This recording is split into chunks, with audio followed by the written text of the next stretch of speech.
responsabilidades, es que de pronto pareciera ser como que el Estado se desobliga. ¿A qué se refieren con esa parte?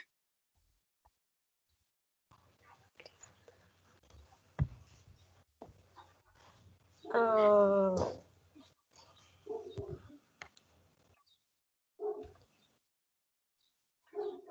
pues que a veces no se hace así como que si llega a pasar. Es que en una parte decía el,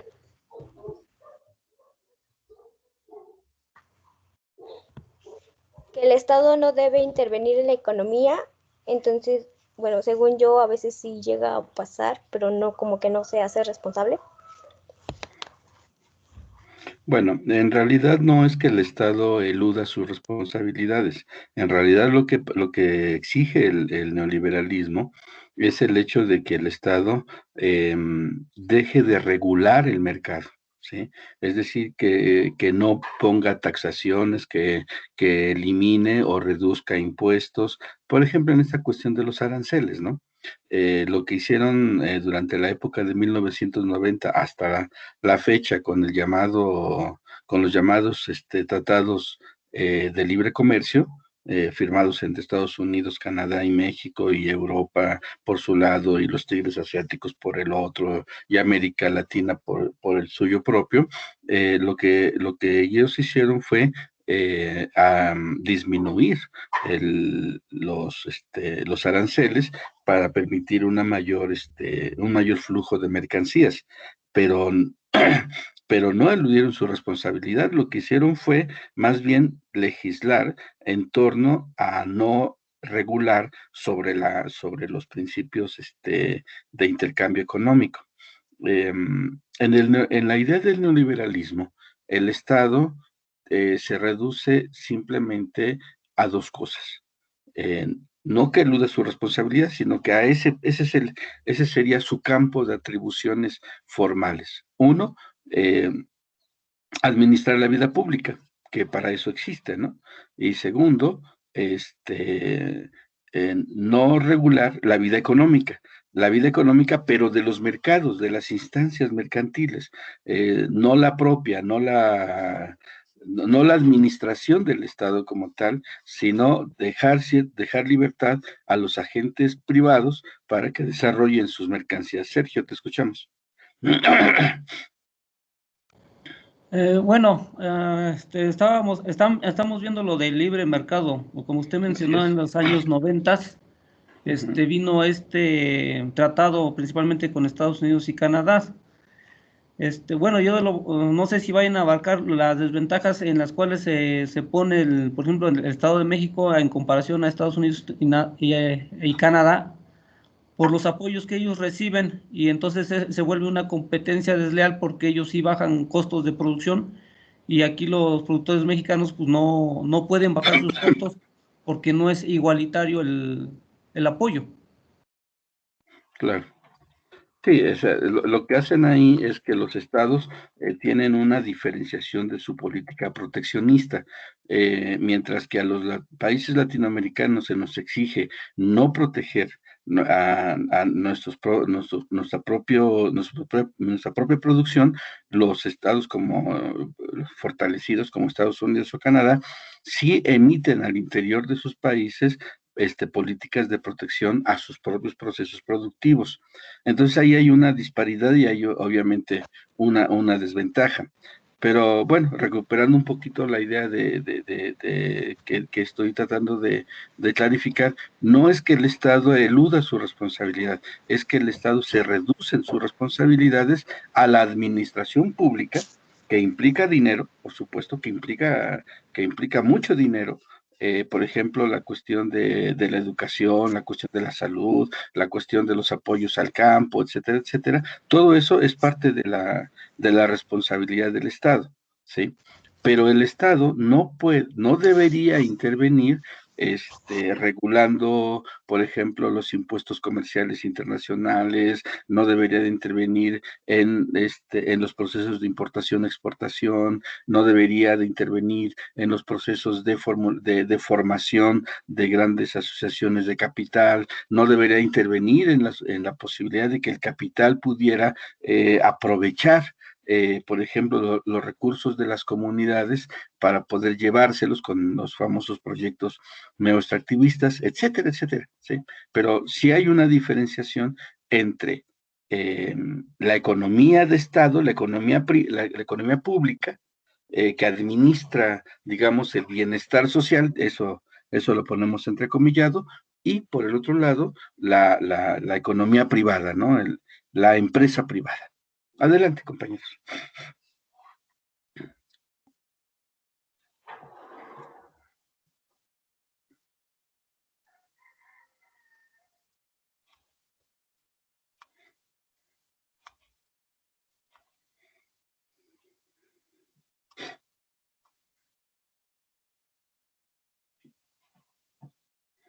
¿Siguen ahí, compañeras?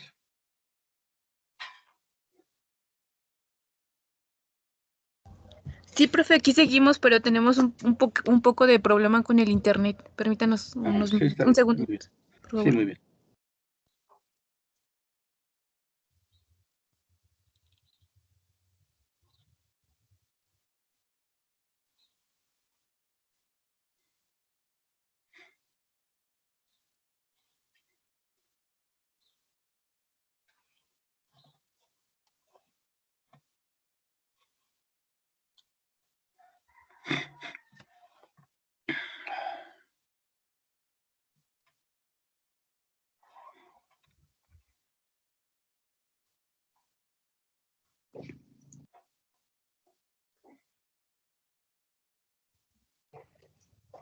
Bueno, ahora vamos a hablar de los sistemas agroalimentarios.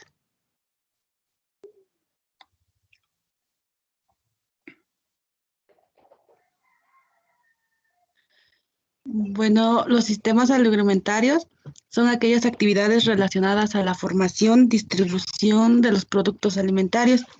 Tienen como función la alimentación humana en una sociedad determinada.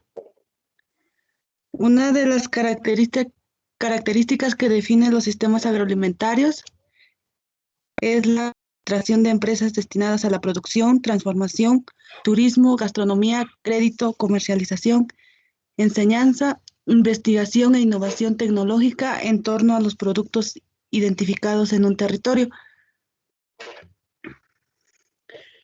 El nuevo orden agroalimentario neoliberal, 1982. Bueno, en la caída de los precios de los alimentos fue acompañada por el incremento de las tasas de interés, una alta concentración de demanda de alimentos a nivel mundial y el declive del precio de la tierra. Estos hechos dieron dilema de la sobreproducción global de alimentos, ya que las reservas mundiales eran las más abundantes desde la década 70. Bueno, el agroalimentario neoliberal, que marca como fecha de 1982 al 2014, se consideran 3 etapas. La primera de ellas es de 1982 al 2007. Esta se caracteriza por la devaluación de los precios internacionales de los alimentos. La segunda, del 2007 al 2011, generada por la crisis alimentaria global y el alza de los precios en los alimentos. Y la tercera, del 2011 al 2014, enmarcada en el periodo de deflación. Bueno, en esta gráfica es como las etapas de 1982 al 2007 fue la fase de desvalorización de los precios. Del 2007 al 2011 se le conoce como crisis alimentaria global, que surge en los Estados Unidos. Los precios sufrieron un incremento exponencial hasta en el año 2011 y pues como conoce, crisis alimentaria global. Y del 2011 al 2015 es la deflación del...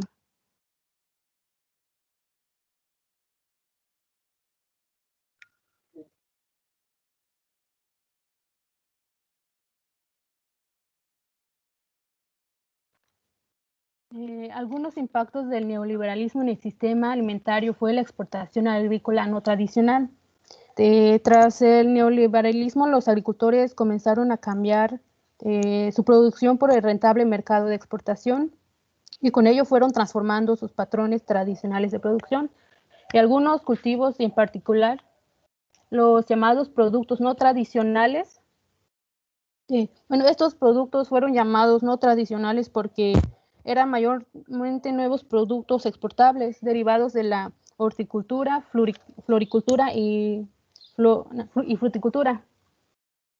Estos se hicieron más rentables y contribuyeron gradualmente a una mayor porción en las exportaciones en comparación con aquellas derivadas de la agricultura tradicional, como lo es el café, azúcar, banana y el cacao, por lo que los agricultores cambiaron el uso de la tierra hacia el cultivo de estos productos agrícolas más rentables.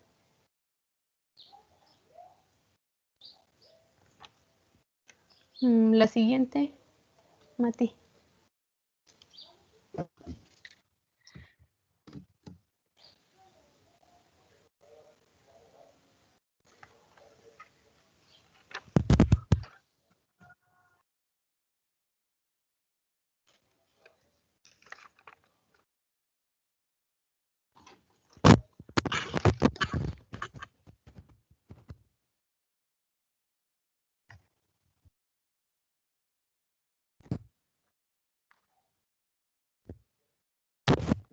El impacto del crecimiento neoliberal y las exportaciones derivadas del agro sobre el campesinado, de acuerdo con Carter, depende por lo menos de 3 factores.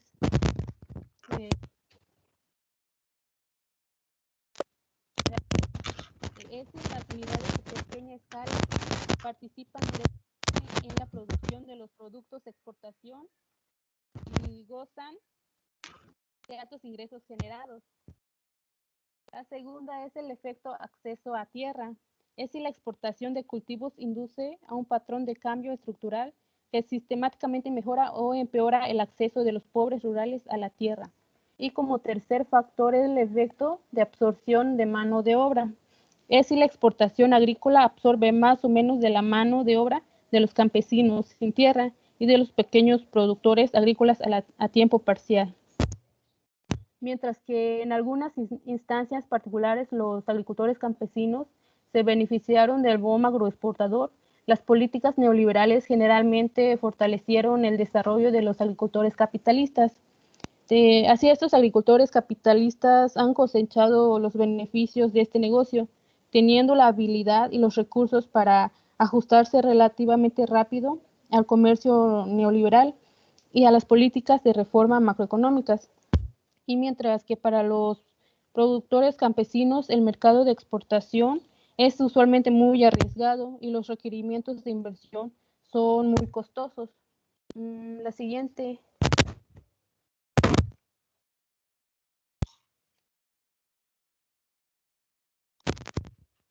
Y crece la dependencia alimentaria. Con la liberación del comercio exterior, la importación de ciertos productos creció, ya que eran más baratos que aquellos a nivel local.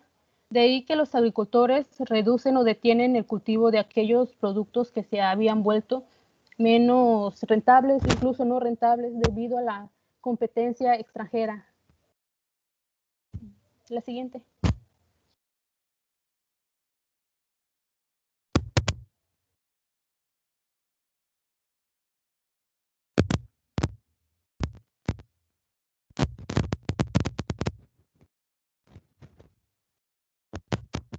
Otro impacto fue el acaparamiento de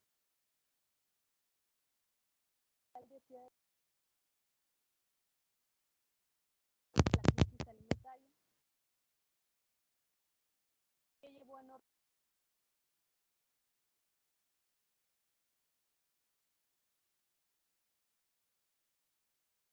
esto de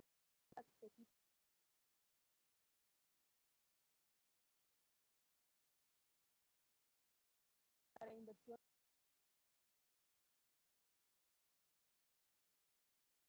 daban un mejor para su capital. Hay un problema con el audio de la compañera. ¿Alguien más del equipo pudiera ayudarla?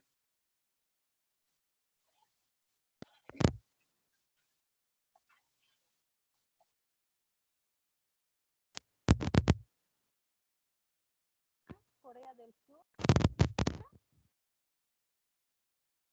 Otra vez, tenemos un problema con tu audio. No te escuchas o te escuchas mucho, muy lejos. Entonces, ¿hay alguien de tu equipo que pudiera exponer esta parte, que te ayudara?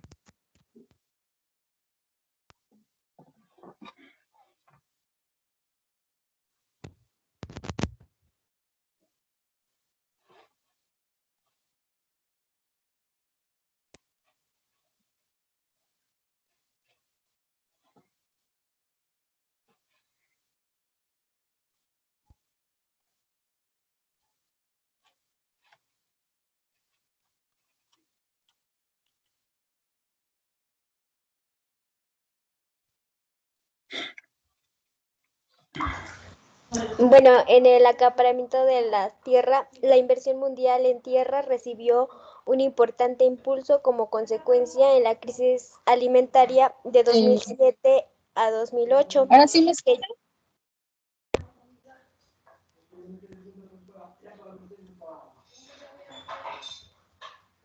Y ya se escuchó. ¿Ya? A ver. Sí. Entonces, China, Corea del Sur y los estados del Golfo, entre otros, firmaron contratos con gobiernos principalmente en África y hace en un menor alcance en América Latina. Para la compra a largo plazo de miles de hectáreas principalmente para el cultivo de alimentos. No, pues sí.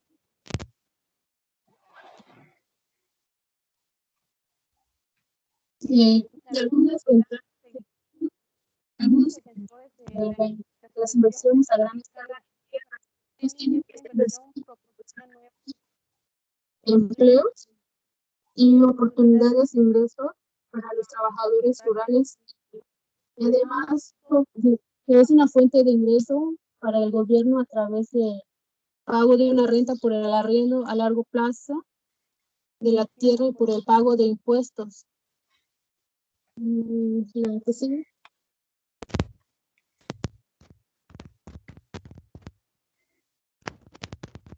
Algunas desventajas pone en peligro la seguridad alimentaria, ya que los agricultores locales son desplazados y los alimentos producidos por los inversores son generalmente exportados a los originarios.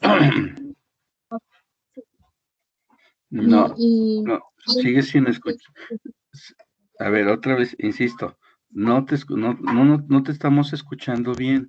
Tienes el audio con problemas y se escucha entrecortado. De pronto se escucha bien y de pronto se pierde. Insisto, pidámosle a alguien de tu equipo que te ayude a exponer esta parte. Ya de hecho había una compañera que había tomado la batuta, pero a ver si con la otra compañera se escucha mejor. O sea, no te preocupes, no es un asunto tuyo, es un asunto del sistema.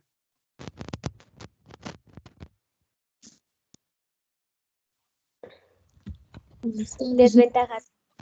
A ver si me escuchan a mí. Te escuchamos, adelante. Bueno, pone en peligro la seguridad alimentaria, pérdida de acceso a los recursos productivos de la economía campesina, tales como la tierra, el agua, el capital, las semillas, los bosques, los pastizales y las tecnologías.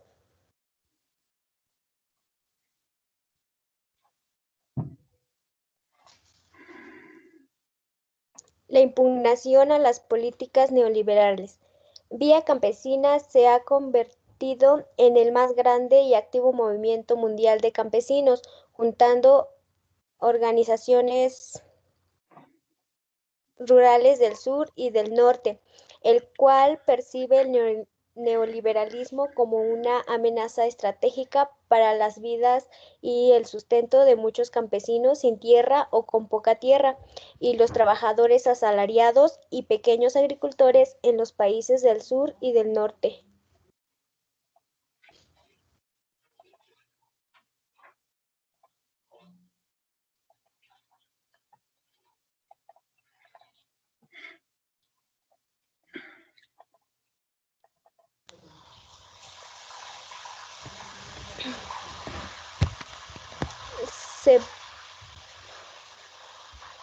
Se pone a las corporaciones agroindustriales y su creciente control sobre los recursos naturales y la tecnología.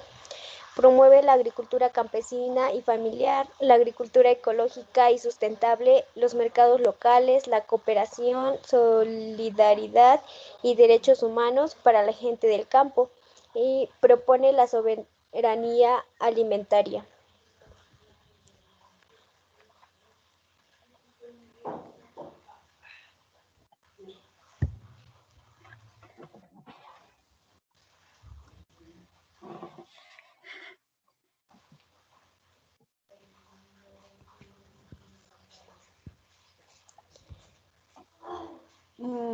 Bueno, pues eso fue todo, compañeros, sobre nuestra exposición. Les pedimos una disculpa por las dificultades que tuvimos, pero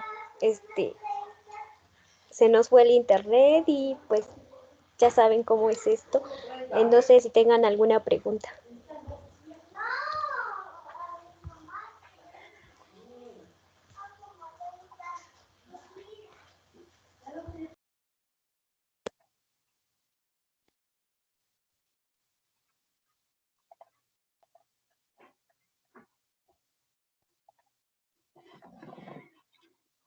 Bueno, no hay, bueno, ahorita con esta situación de este tipo de modelo educativo donde estamos dependiendo de cómo se encuentra el Internet en nuestras regiones, bueno, se entiende perfectamente que de pronto podamos tener algún tipo de pues de desperfecto, de fallo técnico, etcétera, etcétera.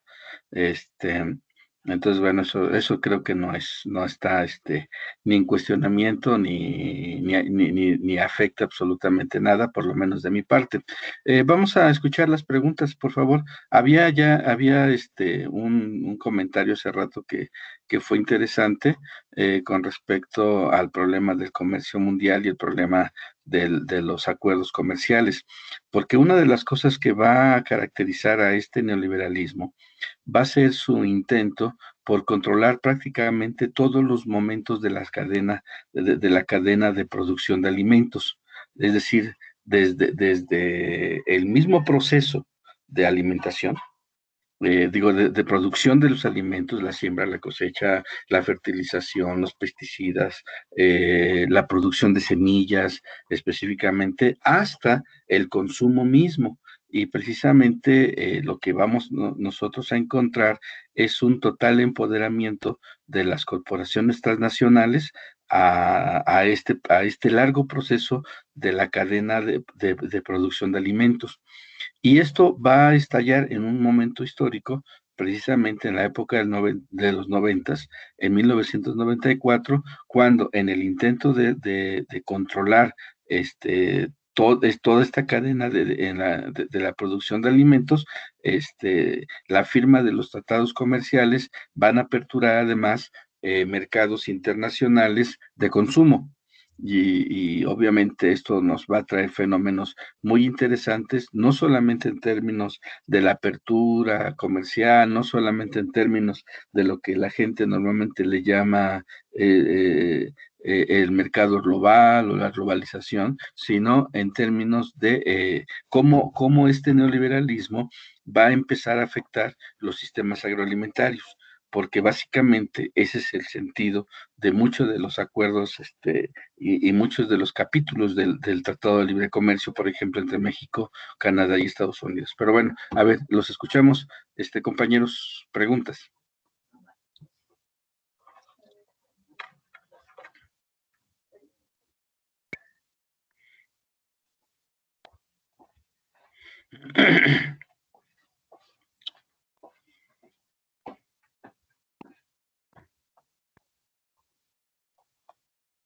Yo, profe, Sí, adelante.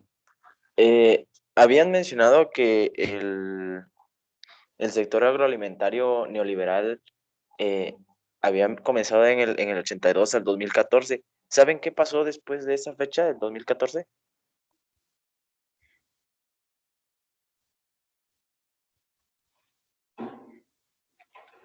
Fue cuando nos presentaron una gráfica, entonces, bueno, a lo mejor recuperando la gráfica nos pueden explicar qué pasó.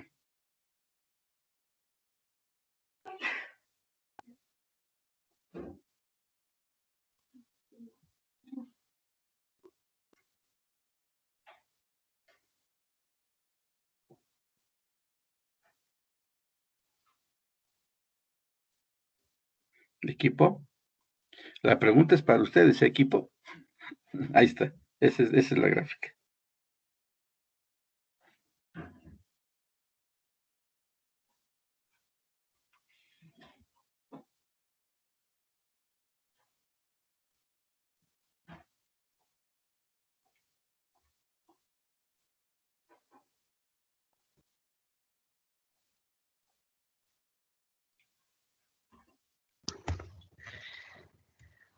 Bueno, con respecto a la pregunta del compañero, se toma nada más como hasta el 2014 porque el estudio, bueno, la información de la fuente, nada más hasta esa fecha. Digamos que esta investigación se hizo en el 2015, entonces no hay como, no es que en esa fecha, bueno, en ese año terminó la etapa o el proceso. ¿No buscaron más información? Porque, bueno, en realidad este es un gráfico muy interesante. Nada más que yo no alcanzo a verlo bien, yo estoy medio ciego. Déjeme ver si lo puedo ampliar aquí en la otra computadora. Aquí está. Ahora sí ya lo puedo ver mejor. Permítame tantito. Del 82 al 2007, dice aquí que hay una fase de desavalorización de los precios. Y eso estamos hablando a nivel mundial, de acuerdo a lo que es este estudio de la FAO. Entonces, corresponde del 82 al 90 por lo menos, un periodo de crisis alimentaria en América Latina. Recordemos que del 82 al 90 se empiezan a establecer las medidas neoliberales no solamente en México, en América Latina completamente. Y esto va a ¿qué pasó? Me quitaron la presentación. Creo que se fue el internet a la persona que estaba proyectando. Ah, ok. Bueno, esperamos a ver si alguien más del equipo nos pudiera ayudar con la exposición. Pero bueno, en general hay, digamos que tres fases con respecto a esto que estábamos comentando. Tenemos un periodo de desequilibrio en los precios en los precios en el mercado alimentario. Ahí está, muchas gracias. Que no empieza en el 82, en realidad empieza en el 73. En este periodo del 73 al 82 es un periodo difícil porque específicamente para el tercer mundo y específicamente para América Latina. ¿Por qué? Bueno, en el 83, digo, en el 73, hay una crisis mundial de energéticos. Irán, Estados Unidos ataca a Irán. Irán en represalia decide aumentar los precios del petróleo a nivel internacional. El aumento del precio del petróleo a nivel internacional va a disparar también el precio de prácticamente todos los energéticos y también obviamente de todo lo que implica la producción industrial. Bueno, se genera un lío, un verdadero caos en el 73. Y junto con esto, pues el encarecimiento de los alimentos, pero también en el 73 los Estados Unidos deciden dejar de mirar hacia América Latina. Recuerden ustedes que tenemos en América, en nuestra propia historia, en la historia mexicana, un periodo de cierto auge de la agricultura que le conocimos como la Revolución Verde y que empieza prácticamente en el periodo de fin de la Segunda Guerra Mundial, cuando los Estados Unidos requerían de mayores cantidades de granos para abastecer el mercado europeo, devastado por la Segunda Guerra Mundial, y se extiende hasta los 70s. Durante todo ese tiempo fue un tiempo de bonanza económica con base precisamente a dos elementos. Uno, la venta a los mercados norteamericanos de las semillas, o sea, de semilla de materia prima básica, y segundo, el desarrollo de un modelo agroindustrial que se desarrolla no solamente en México, sino en toda América Latina. Durante todo este tiempo de la llamada Revolución Verde, lo que nosotros encontramos fue precisamente inversión de capital, inversión para investigación, inversión para estudios genéticos, es el tiempo en que nace el CIMMYT, es el tiempo en que nace el Colegio de Posgraduados, como instancias que van a fortalecer esta Revolución Verde.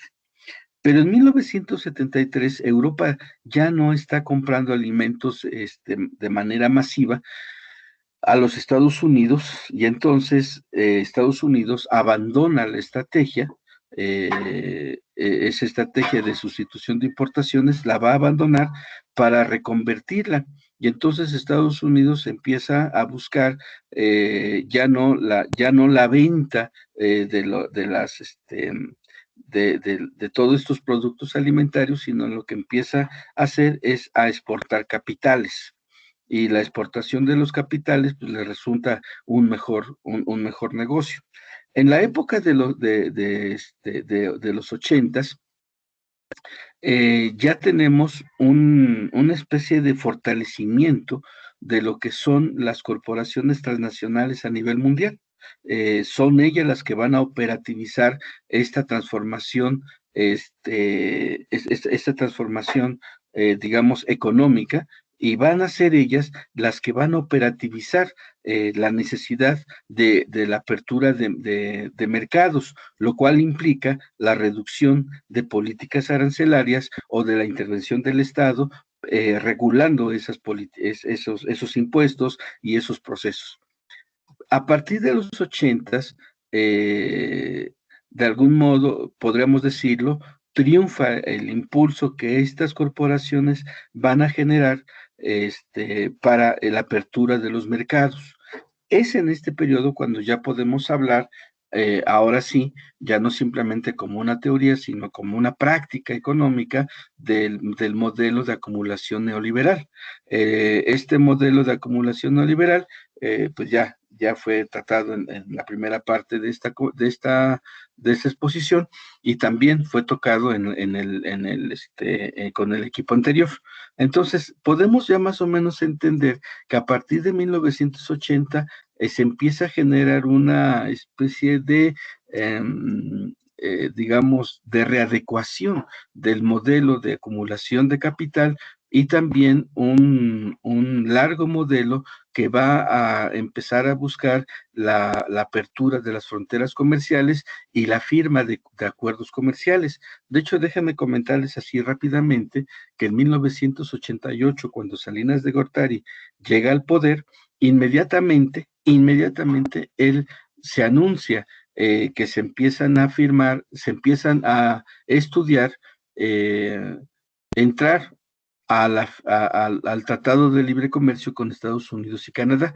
Incluso lo anecdótico es que en 1988, cuando Salinas de Gortari llega al poder, le preguntan cuál va a ser la posición de México con respecto a este Tratado de Libre Comercio, y él dice que no entraríamos, o sea, que no estaba dentro de la planificación del Estado del gobierno mexicano, de su régimen, entrar y firmar el Tratado de Libre Comercio. ¿Por qué? Porque él veía que había una gran desventaja comparativa con respecto a los modelos tecnológicos, a los modelos productivos y a los modelos de exportación. México estaba en total desventaja. Eso lo dijo en 1988, 89, perdón, que fue los primeros días de su gobierno, en realidad. Para 1990, es decir, no menos de un año, ya había cambiado el discurso de Salinas de Gortari, y anunció que se empezaban a establecer las primeras reuniones para poder pues dirigir hacia un acuerdo comercial con Estados Unidos y con Canadá, porque esto beneficiaría prácticamente la dinámica económica del país, al permitir que las fronteras comerciales se abrieran prácticamente para estos dos estados, y posteriormente, durante todo el periodo de Salinas de Gortari, del 88 al 94, se van a firmar cerca de 30 convenios comerciales con Japón, con China, con Europa, con América. O sea, vamos, va a ser una apertura completa de la economía mexicana a el mercado mundial, que en ese momento se estaba aperturando. Y va a ser precisamente del 88 hasta el 94, el periodo de Salinas de Gortari, y luego del 94 hasta el 2000, este periodo que gobernó en México Ernesto Zedillo Ponce de León, un periodo en el cual se van a empezar a readecuar los precios, pero la crisis de los precios, no solamente en México, ya les dije que esto es un fenómeno que afecta directamente a América Latina y a muchos otros países del tercer mundo, del llamado tercer mundo. Lo que va a ocurrir es que los precios se tienen que adecuar ahora a los mercados internacionales.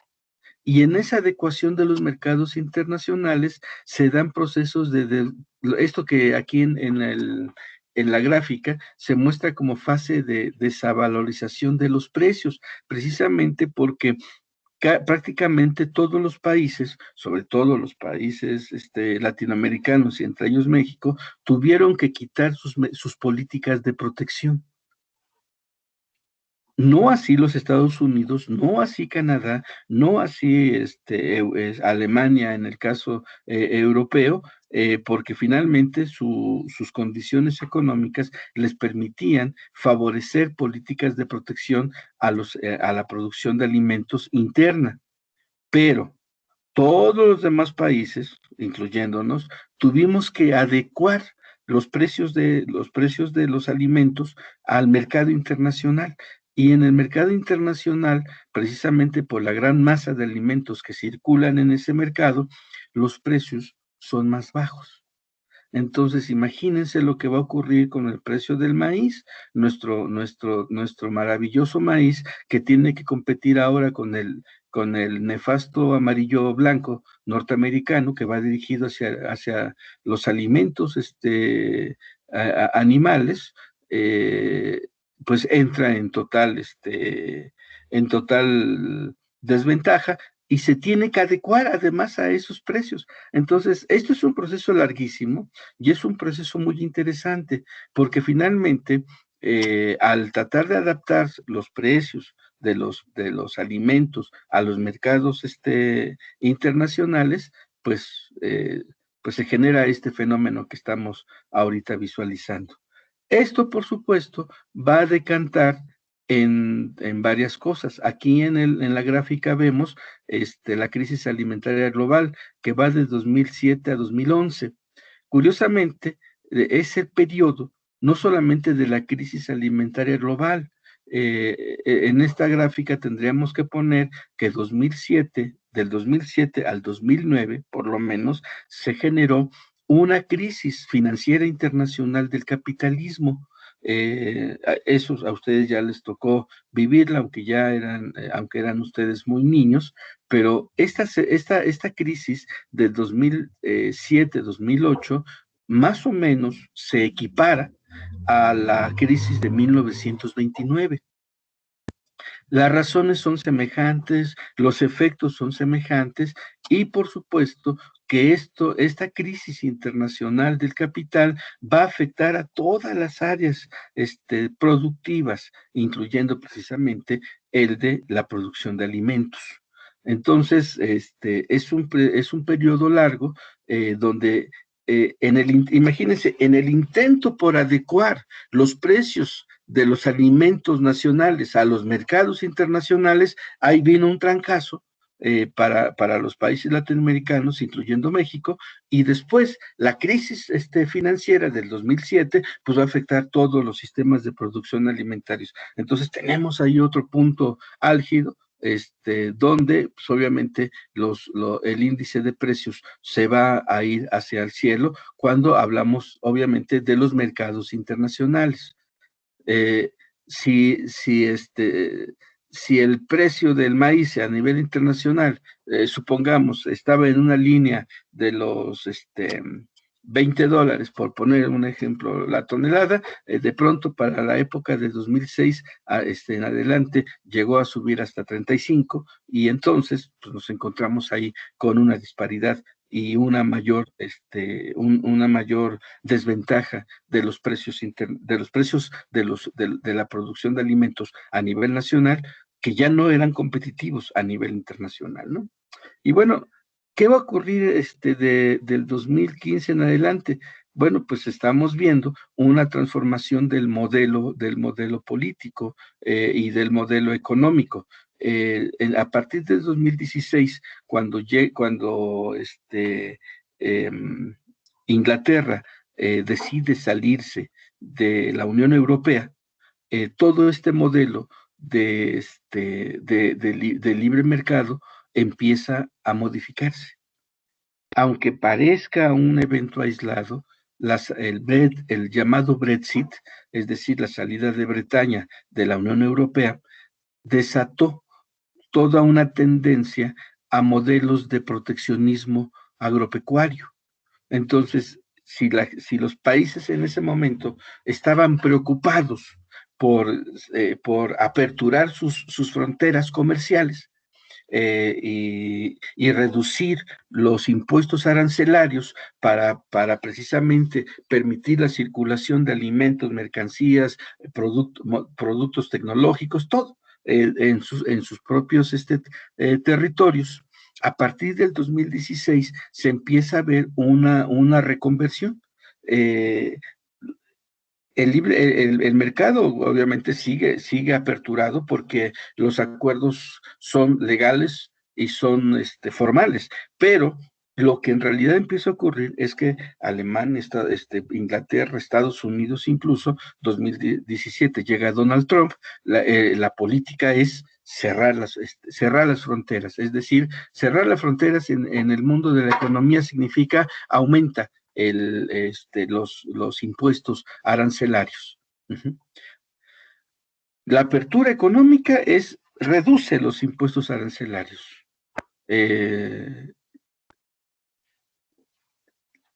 El cambio, ahora, después del 2016-2017, va a ser exactamente al contrario. Ahora, protege la economía interna de tu país y eso significa sube los impuestos arancelarios, ahora sí para poder establecer un límite a la circulación de las mercancías que venían de China, que venían de Europa o que incluso venían de América Latina.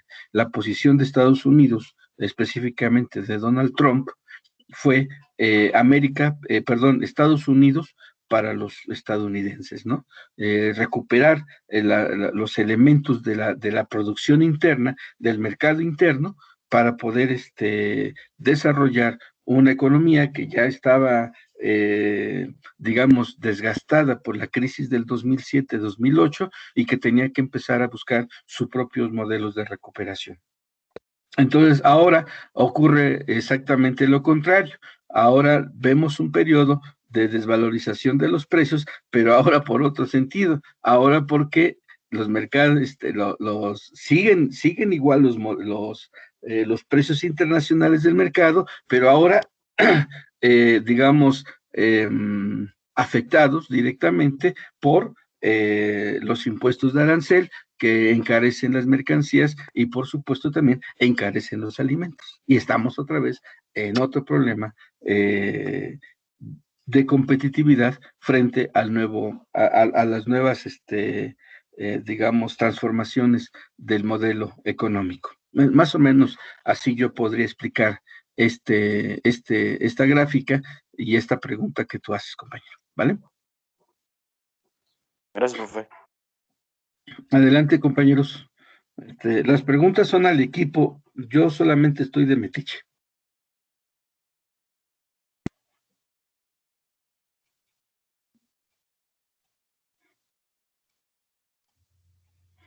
Preguntas, compañeros.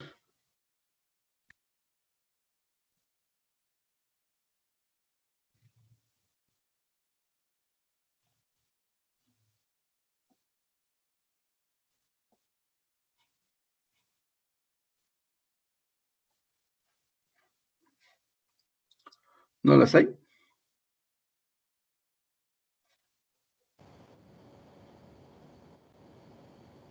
Nada más una. Ok, equipo, por favor, ustedes elijan al azar a algunos de los compañeros y ustedes ahora háganles preguntas, porque pues ¿cómo que no hay preguntas?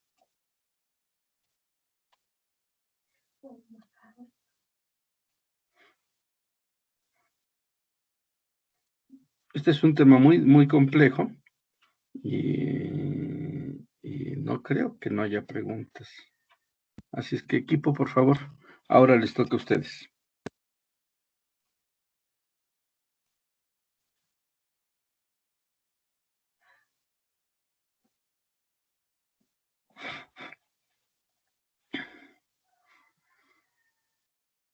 Equipo.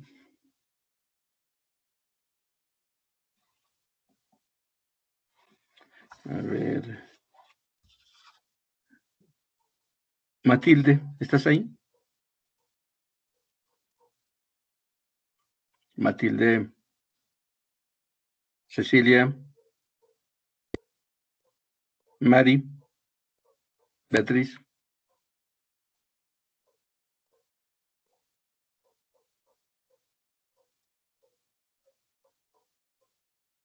Sergio. Sí, a ver, Sergio. Sí, profe, aquí estoy, solo que hemos tenido cortos de luz y a cada rato se nos va la señal, pero aquí sigo. Ok. Había yo comentado que como el grupo ya no tiene preguntas, ustedes hicieran preguntas a los compañeros. Sí, claro. El compañero Sergio, ¿tiene alguna pregunta, alguna duda, un comentario?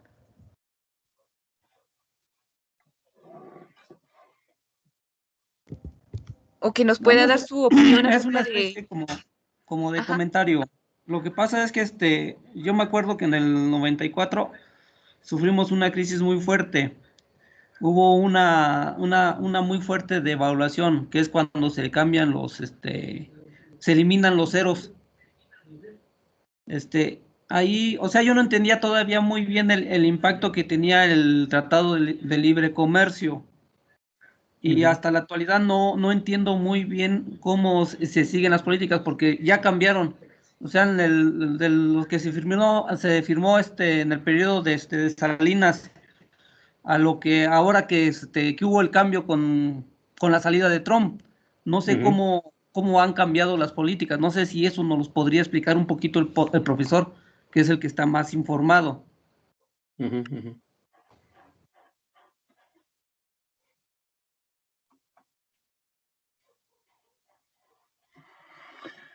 Bueno, la crisis del 94 es una crisis que se explica en varios sentidos. La primera, en efecto, pudiera ser considerada una crisis financiera.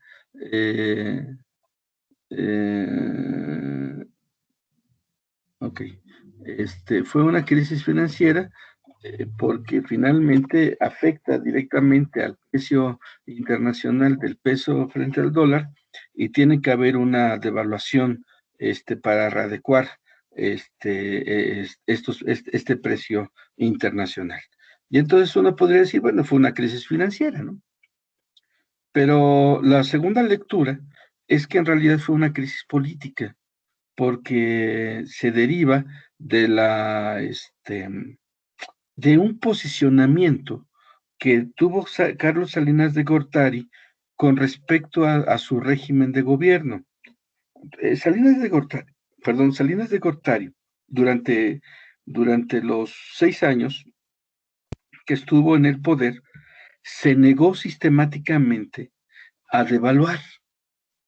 Se negó, así literalmente, no iba a haber devaluaciones, y lo que hizo fue inflar ficticiamente el precio de la moneda, del peso mexicano. Más o menos para ilustrarlo, podríamos decirlo del siguiente modo. Imagínate que una familia tiene, tiene un ingreso de 100, vamos a poner ahorita así un monto muy, muy ridículo. Y con esos 100 pueden desarrollar toda su vida normal. Pago de escuela, pago de servicios, pago de esto, e incluso hasta irse de vacaciones, que cada uno de los miembros de la familia, sobre todo los adultos, tengan un modo de transporte, etcétera, etcétera. O sea, con 100 pesos tienen resuelta su vida. Pero supongamos ahora que por alguna mala decisión personal, el jefe de familia, que es el que gana los 100, decide, se queda sin esos 100. Por alguna situación, una mala inversión, un mal trabajo, lo corrieron, lo que ustedes quieran, imagínense lo que ustedes quieran. Y de pronto, sus ingresos se ven reducidos a 60. Lo que tendría que hacer ese padre de familia sería reducir el consumo de la familia, y también reducir el modelo de vida, ¿no? Es decir, si tenían 3 autos, pues vendo 2 y solamente se ocupa uno. Si antes íbamos a universidades privadas, pues ahora pues vámonos a Chapingo, ¿no? Porque ahí hasta nos becan, ¿no? Es decir, empiezo a establecer medidas estratégicas para adecuar el consumo y el estilo de vida de mi familia a 60. Eso es lo que tendría que haberse generado. Pero lo que hizo Salinas de Gortari fue hacernos creer que seguíamos viviendo con 100. Y entonces, ¿cómo lo hizo? Ah, bueno, como lo hubiera hecho el mismo padre de familia, ¿no? Del ejemplo absurdo que les estoy comentando. Si yo, por vergüenza, por prestigio, o por lo que ustedes quieran, decido que mi familia no debe de sacrificarse y debe de seguir gastando 100 cuando solamente tengo 60, entonces lo que tengo que hacer es conseguir los otros 40. ¿Y cómo voy a conseguir esos 40? Bueno, pues puedo pedir prestado, ¿no? Estados Unidos pidió en ese tiempo grandes créditos al Fondo Monetario Internacional y al Banco Mundial. Entonces, esa es la primera estrategia. La segunda estrategia fue, pues vendo algunas cosas que de pronto me parecen superfluas, ¿no? Y que no afectan mi economía. Y Salinas de Gortari vendió un montón de empresas paraestatales, lo cual generó, digamos, otra bolsa de resistencia. Después, lo que hizo fue invitar a los grandes inversionistas internacionales a traer sus empresas a México. Precisamente para eso se firma el Tratado de Libre Comercio, como un modelo pues para poder generar ese ingreso de capital extranjero, y entonces genera 3 bolsas: por préstamos internacionales, por inversión extranjera y, y por la venta de paraestatales. Con esas tres bolsas, Salinas de Gortari trató de mantener el modelo de supervivencia de 100, cuando en realidad lo que tenía que haber hecho era reducir a 60, ¿sí? Pero ¿qué pasa en 1994? En enero de 1994 se firma el Tratado de Libre Comercio, pero también el 1 de enero de 1994 surge el Ejército Zapatista de Liberación Nacional, el ZLN. En ese mismo año asesinan al cardenal Posadas en el aeropuerto de Guadalajara, y de algún modo eso inicia la visibilización pública de la violencia en el país. Se dice que incluso ese fue el evento que marca el empoderamiento de los grupos del narcotráfico a nivel nacional. Después, en esos mismos periodos, asesinan a Rius Macié, un político importante, incluso cuñado de Salinas de Gortari, ¿sí? Y entonces empiezan a generar un montón de problemas que hace que de pronto los capitales extranjeros se vayan, ¿sí? Se genera una crisis política y entonces, bueno, además, Salinas de Gortari quería proponerse en aquel año como el presidente de la Organización Mundial del Comercio. Bueno, pues todo esto junto generan un problema. El problema es que ya no puedes mantener tu consumo de 100 porque la bolsa que tenías de las ventas de paraestatales ya te la acabaste. La bolsa que tenías con respecto a la inversión extranjera se te fue precisamente por la aparición de la violencia en México. Una de las premisas que tiene el capital es que huye ahí donde haya sangre, y no porque sea muy moral, sino porque sabe que ahí donde hay sangre hay revueltas, hay posibilidades de revoluciones, y obviamente ese capital no puede quedarse ahí, tiene que irse a lugares más seguros, ¿no? Más controlados. Entonces, se queda solamente, al final de 1994, se queda finalmente nada más con una bolsa, es decir, se queda con los 60. ¿Y qué es lo que va a ocurrir? Cuando Salinas de Gortari se retira de la administración pública, deja la presidencia, Ernesto Zedillo Ponce de León llega precisamente y le entregan su bolsa de 60. Pero resulta que todo el mundo esperábamos gastar 100. Entonces, en un acto, pues no sé qué tan responsable, pero en un acto inusitado, Zedillo Ponce de León decide devaluar la moneda. Algo que tenía que haber hecho Salinas de Gortari para poder adecuar mi gasto público de 100 a 60, pues lo que tengo que hacer es devaluar la moneda, hacer un mayor control de los procesos de inversión en el país, controlar el mercado local, regular las importaciones y exportaciones. O sea, hay toda una serie de medidas que el gobierno mexicano puede hacer para tratar de regular la bolsa de 100 a 60, ¿no?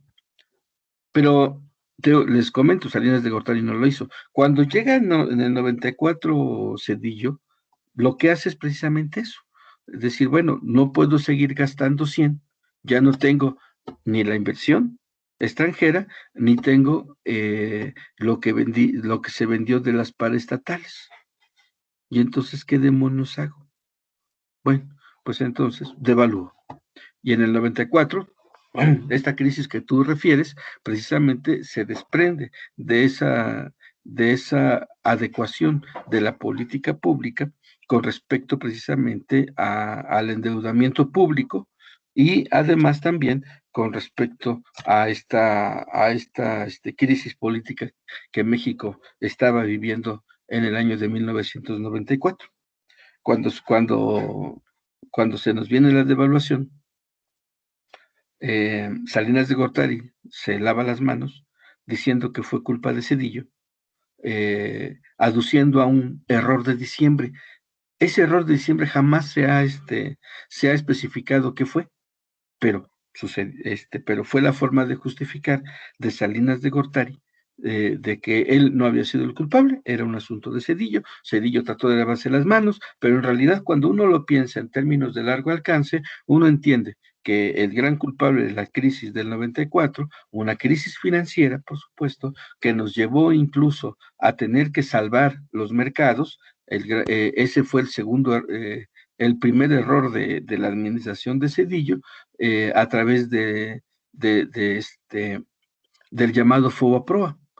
La crisis del 94 hizo que muchos bancos amenazaran con su quiebra, y una quiebra de bancos es lo peor que le puede pasar a un país, porque eso implica que prácticamente todo el orden económico se viene abajo. Entonces, para poder evitar una caída, ya no solamente financiera, sino también política, el gobierno de Cedillo Ponce de León decide hacer una renegociación de la deuda, pero a partir de la deuda, y decide rescatar a estos bancos en quiebra y a estas empresas en quiebra, que hoy se sabe que no era tan cierto que estuvieran en esa condición de quiebra, pero bueno, decide rescatarlas con el erario público, es decir, por la vía de impuestos y por la vía de los préstamos internacionales. De tal modo que todavía hoy seguimos pagando esa deuda que se generó para salvar a nuestros benditos bancos y a nuestro bendito mercado nacional. Bueno, así yo explicaría la crisis de 1994. No fue solamente una crisis financiera, compañero, fue una crisis de orden político, y fue una crisis de readecuación del orden político en aquel momento, ¿no? Y bueno, ¿qué les parece si el asunto del libre comercio lo revisamos posteriormente? Porque de hecho, en el siguiente tema, el tema 4, que le toca al equipo de Axel Hernández Chávez, o al equipo 2 del grupo 6, son precisamente esto: los tratados comerciales, los bloques económicos y la revolución de las commodities, ¿sí? Entonces, pues nos va a servir de pretexto para que en la próxima sesión los abordemos de modo más detenido, ¿vale?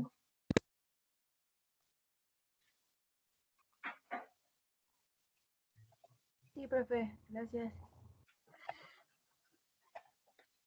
Bueno, pues entonces, a ver, déjenme ver nada más una cosita, es que siempre me pierdo siempre me pierdo dónde estoy. ¿Dónde estoy? Este es el correo, esta es la página de Microsoft. Permítame un segundo, no se me vayan a ir, por favor. Es que estaba en otra. Con razón no los encontraba. Ok, ya estamos aquí. El equipo grabó, ¿verdad? Recuerden que cada equipo tiene que grabar y cada equipo tiene que bajar la lista de asistencia de su sesión. ¿El equipo ya bajó la lista de asistencia? No, profe. Entonces, háganlo antes de que los compañeros empiecen a retirarse, por favor.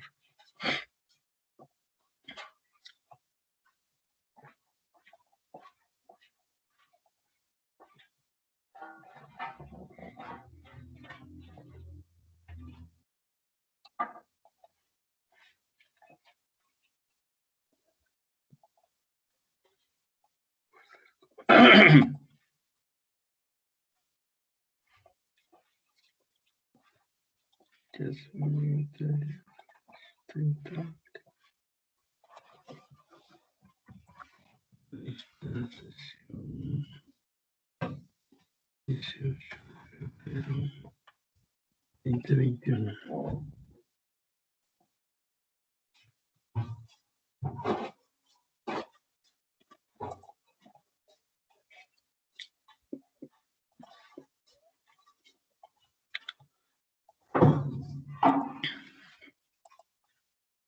Bueno, entonces, supongo que ya está.